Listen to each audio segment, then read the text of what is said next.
TVNZ is dominating media headlines this week. All started when a One News political reporter ran a story about rising gang numbers. Seems quite uncontroversial, but story came on the same day the government announced a dramatic drop in violent crime victims.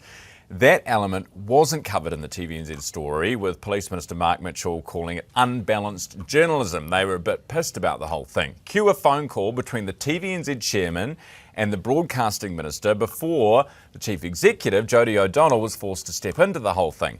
New Zealand Herald editor-at-large Shayne Currie with his Media Insider column out this morning. Good morning, Shayne. Morning, Ryan. Good to see you. So what have you, I've been dying to know your take on all of this. Should anyone be in trouble here? Well, it's a story that's launched 1,000 phone calls, of course, between politicians and TVNZ political editors and staff.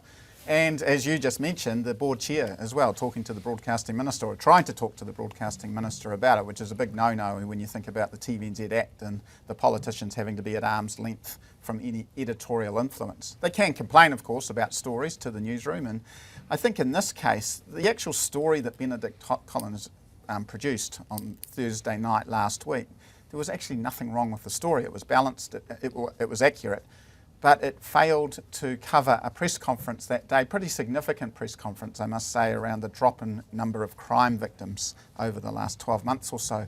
And that's what really irked the government. So, of course, that sparked these widespread phone calls, and to the point that in the media column this morning, I've spoken to the Chief Executive, Jodie O'Donnell, who has revealed that she stepped in on Monday, because she is actually the Editor-in-Chief as well as the Chief Executive. And she said as Editor-in-Chief, she has the right from time to time to ask the newsroom leaders to review how they covered a story or a topic. And she did that in this case. She said the newsroom leaders were already doing that. And of course, by Wednesday evening, we had a follow-up story from the TVNZ Political Gallery in which they did indeed cover the government crime statistics, which was, 6 days after the original announcement. So it's been a kind of a long-winded, drawn-out thing, but I think it does come back to the importance, I guess, of the role that TVNZ plays and the scrutiny it's under, especially in an election year. I think we're going to see a lot more of these politicians sort of ramping it up, appearing on their social media platforms like Mark Mitchell did. And as we've seen with David Seymour and others, Winston, you know, they'll really take it to the media this year. And the thing is, if there's a group that people hate more than politicians, it's us. So, you know, like this should be a story that National wants to run from. And there was a 13-minute Spanish Inquisition from Ruben Davidson in the House from Labor yesterday. But actually, National's kind of liking it. Yeah, I think Goldsmith handled it very well in Parliament. In fact, you know, that dry sense of humour that we sometimes see from him came through, in which he sort of said, my only response to the board chair was I think I grunted a little bit. So, look, it's not a scandal of the century by any means, and I think members of the public will move on pretty quickly from it. But it does, I do think, coming back to the key point, is that TVNZ, RNZ, all of us in media just need to be constantly aware, especially in an election year, of just what's playing here behind the scenes. And on this front, the bias report that I know you've been trying to get your hands on, have you? TVNZ has last year had an independent review of its news operation. I've managed to complain to the Ombudsman and get a little bit more information about that report from TVNZ, but they're refusing to release the full report on the grounds of commercial sensitivity, and they think that other media companies such as NZME or Stuff will use that report to, I guess, improve their own operations. So it's an interesting position to take. And the other, I think probably more substantial reason that they've failed to provide it or release it publicly is privacy grounds. So obviously the report seems to have gone in to pinpoint specific individuals and their performance across that week. So I get that, and I understand why the report hasn't been released on those grounds, but you know, TVNZ could always redact names and remove identifying details so that you know, at least the general themes come through,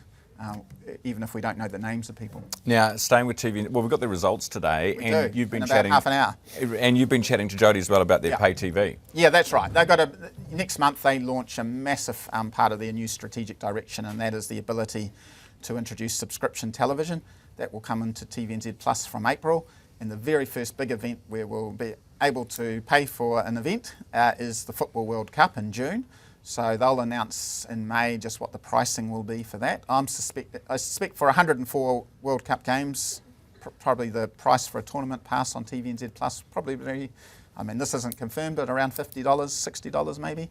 TVNZ will actually have a lot of free-to-air games, about 20 odd games, including all the All Whites games. So they're balancing it with all that advertising revenue that they're hoping to get with the subscription revenues. But it does open up that new stream of revenue, I guess, and competing much more strongly with Sky Television. Yeah, very interesting. All right, we'll leave it there, I think. Shayne, thank you very much for coming in this morning. That's right. Shayne Currie, he was going to talk about books, but then he was going to tell me that apparently people want me to write a book. They do. So I didn't want have to. been very clear that So I didn't.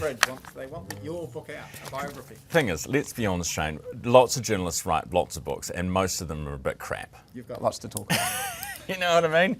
And like, they all write about themselves. Who cares? Well, I'll tell you, read the column this Paddy morning. Gower, Apparently stop they're writing selling about quite yourself. well. Mike McRoberts, if I see another book from him, honestly, more chapters than the Bible, that guy. Anyway, we'll leave it there. Shayne, thank you. That is Shayne Currie, who's the Herald's editor-at-large and Media Insider columnist.